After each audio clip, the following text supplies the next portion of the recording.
So we're going to be talking about covalent bonding. So remember how ionic bondings created ions because you move electrons from one atom to the next? Well, with covalent bonding, you're sharing electrons, right? So you're doing the evil S word, you're sharing. Going back to the periodic table of elements, what you're going to find is that hydrogen has an atomic number 1, carbon has an atomic number 6, and that nitrogen has an atomic number of 7.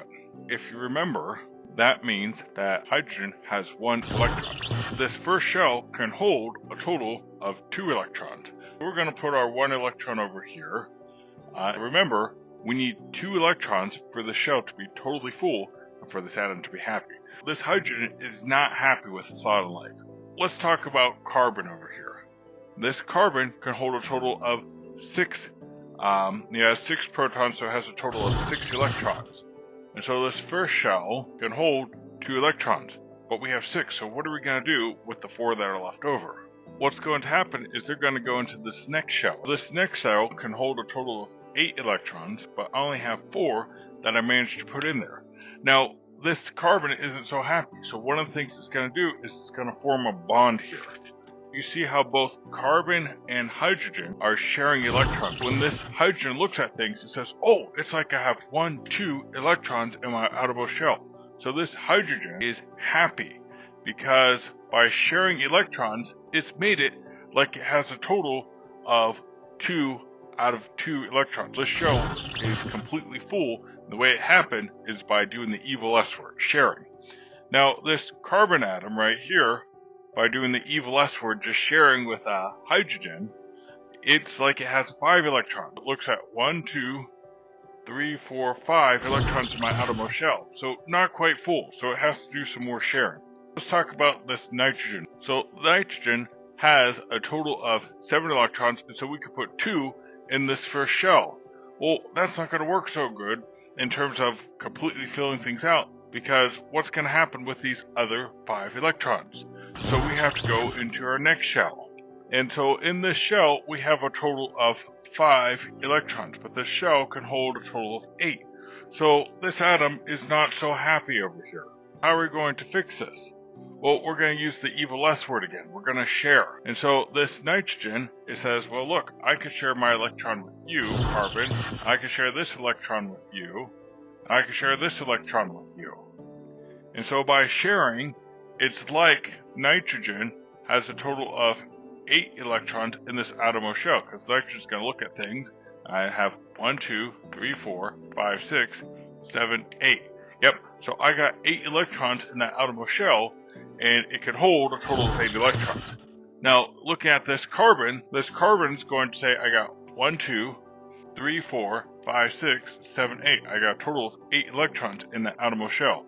And so by sharing, all of my atoms are able to get these shells completely full. In reality, carbon only has 4 electrons it's able to put in this outermost shell. But by sharing with both nitrogen and hydrogen, we're able to have a total of 8 in there.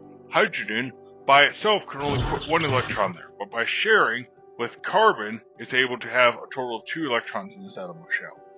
Nitrogen by itself could only put 5 in there, but by sharing with carbon, it was able to get a total of 8 electrons in this outermost shell.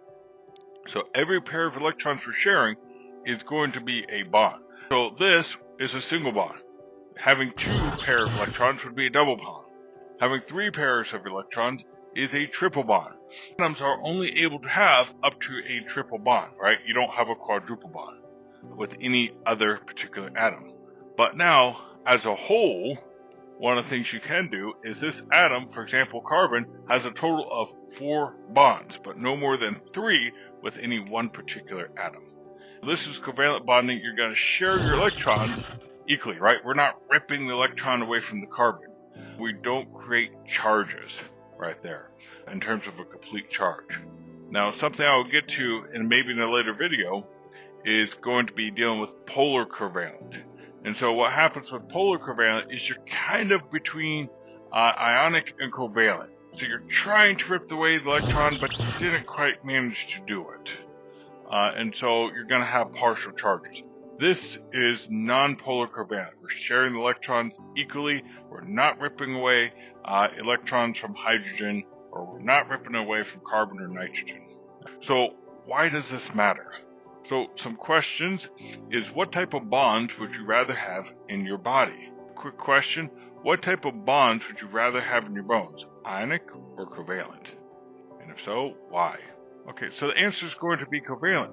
Why? Because if you have an ionic bond, what's going to happen? It's going to break apart when it gets in water. Right? I don't want my bones breaking apart. That's not going to give me structure. And so I'm going to need this covalent bond right there. Next question that you could ask. Which molecules are going to be bigger? Ionic or covalent molecules? And why?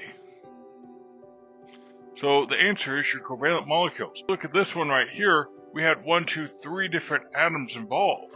Whereas your ionic, you're kind of limited to maybe 3 total. But I could very easily make this a bigger molecule. What I could do is, instead of making this bond over here, I could have had nitrogen bonded to another carbon, which could have then been bonded to more stuff. I could have carbon as well. It would have been bonded to something else. And so it's a lot easier to make a huge molecule, a macromolecule, using covalent bonds than ionic bonds. I honestly cannot think of any ionic bond any ionic compound that is a macromolecule. But I can think of plenty that are covalent. RNA, DNA, your polysaccharides in terms of your sugar, so starch, glycogen, stuff like that. All right, that concludes today's episode. If you liked what you heard, be sure to click the subscribe and like button down below.